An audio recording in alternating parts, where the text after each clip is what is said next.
तो एलआईसी का वो एड तो लगभग सबने ही देखा होगा, है ना, जिसमें बार बार 31 मार्च की डेडलाइन की बात हो रही है। तो चलिए आज इसी ऑफर को थोड़ा डिकोड करते हैं और समझते हैं कि इस तारीख का असली मतलब क्या है। एड में तो एकदम सीधा सीधा कहा जा रहा है, मौका मत छोड़िए, हरी 31 मार्च से पहले पॉलिसी लीजिए। मतलब एक अर्जेंसी क्रिएट की जा रही है। पर सवाल यही है कि भाई इतनी जल्दी क्यों है? यही बात तो इस पूरे मामले को इंटरेस्टिंग बनाती है। तो दो बड़े सवाल हमारे सामने हैं। पहला, ये पूरे साल का बोनस आखिर है क्या भला? और दूसरा, 31 मार्च की ही इतनी जल्दी क्यों मचाई जा रही है? चलिए एक एक करके इन सवालों के जवाब ढूंढते हैं। तो सबसे पहले बात करते हैं 31 मार्च वाली डेडलाइन की। देखिए 31 मार्च कोई रैंडम डेट नहीं है। ये हमारे देश में फाइनेंशियल ईयर यानी वित्तीय वर्ष का आखिरी दिन होता है।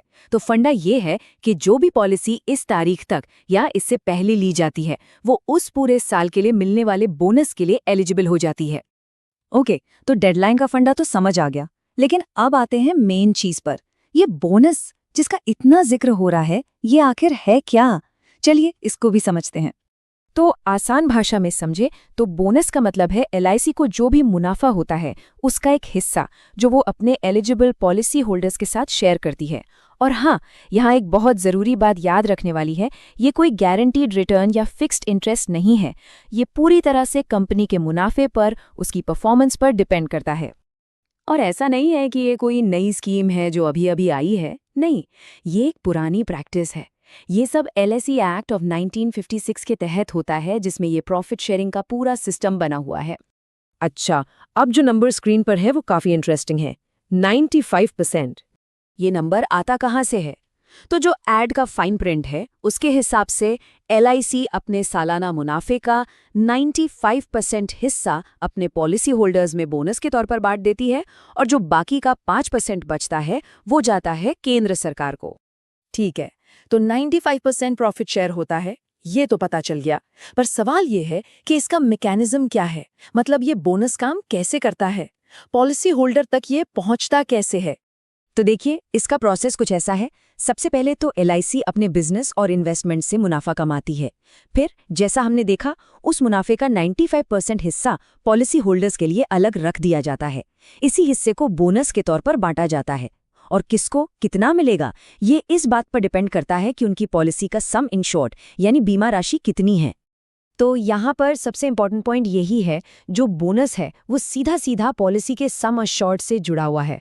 मतलब सिंपल सा हिसाब है, जितनी बड़ी बीमा राशि उतना ही बड़ा पोटेंशियल बोनस। चलिए अब आते हैं नंबर्स पर, क्योंकि एड में कुछ काफी अट्रैक्टिव आंकड़े दिखाए गए हैं। तो देखते हैं कि ये आंकड़े हैं क्या और इनके पीछे का गणित क्या है। ये जो टेबल है ये सीधा एड से ही ली गई है। इसमें दिखाया गया है कि अलग अलग सम इंश्योर्ड पर कितना सालाना बोनस मिल सकता है। जैसे 10 लाख की पॉलिसी पर 50,000 रुपए।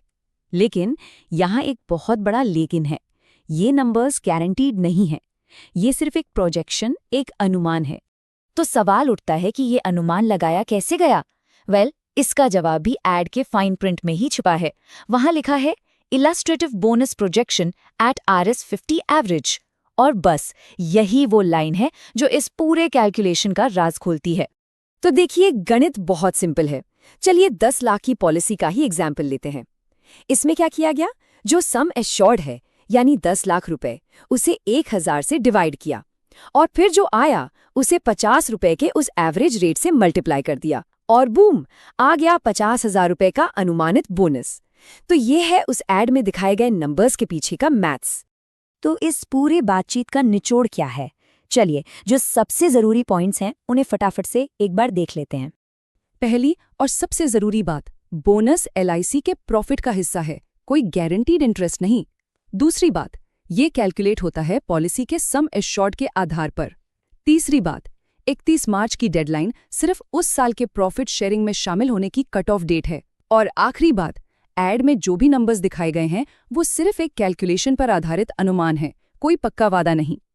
तो घूम फिर कर सारी बात एलआईसी के मुनाफे पर ही आ जाती है। और यहीं पर एक बड़ा सवाल खड़ा होता है कि अगर ये बोनस पूरी तरह से एलआईसी के मुनाफे पर ही निर्भर करता है तो भविष्य के लिए इसके क्या मायने हैं। ये एक सोचने